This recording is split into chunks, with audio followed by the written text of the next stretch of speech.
দেশে দুর্নীতি নিয়ন্ত্রণে বিএনপি সরকারের ট্র্যাক রেকর্ড রয়েছে। তৎকালীন আওয়ামী লীগ সরকারে বাংলাদেশকে দুর্নীতিতে চ্যাম্পিয়ন বানিয়ে 2001 সালের জুন মাসে ক্ষমতা থেকে বিদায় নিয়েছিল। 2001 সালের অক্টোবর মাসে পূর্ববর্তী সরকারে রেখে যাওয়া দুর্নীতিতে চ্যাম্পিয়ন বাংলাদেশের দায়িত্ব নিয়ে বেগম খালেদা জিয়ার নেতৃত্বাধীন সরকার দুর্নীতি দমনে কঠোর পদক্ষেপ গ্রহণ করে।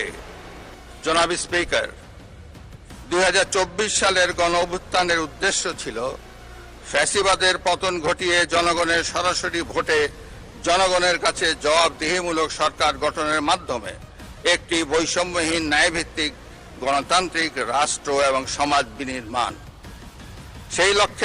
সেই লক্ষ্য অর্জনে ফ্যাসিবাদ পতন পরবর্তী সরকার কর্তৃক রাষ্ট্র মেরামতের অংশ হিসাবে জনগুরুত্বপূর্ণ খাত সংস্কারের লক্ষ্যে 11টি সংস্কার কমিশন গঠন করা হয়েছিল। বর্তমান সরকারও করব কাজ, গড়ব দেশ, সবার আগে বাংলাদেশ, এই স্লোগানকে উপজীব্য করে দলীয় নির্বাচনী ইশতেহার ঘোষণা করেছিল। ইশতেহারে রাষ্ট্র ব্যবস্থার সংস্কারে গণতন্ত্র, জবাবদিহিতা ও সুশাসন এই 3টি বিষয়কে অগ্রাধিকার দেওয়া হয়েছে। তবে সরকারের সকল পরিকল্পনা বাস্তবায়নের জন্য প্রয়োজন কঠোর হস্তে দুর্নীতি নিয়ন্ত্রণ এবং আইন শৃঙ্খলা পরিস্থিতির উন্নয়ন। এই 2টি বিষয় নিয়ন্ত্রণে বর্তমান সরকার দৃঢ়তার সঙ্গে কাজ করছে। দেশে দুর্নীতি নিয়ন্ত্রণে বিএনপি সরকারের ট্র্যাক রেকর্ড রয়েছে। তৎকালীন আওয়ামী লীগ সরকারে বাংলাদেশকে দুর্নীতিতে চ্যাম্পিয়ন বানিয়ে 2001 সালের জুন মাসে ক্ষমতা থেকে বিদায় নিয়েছিল।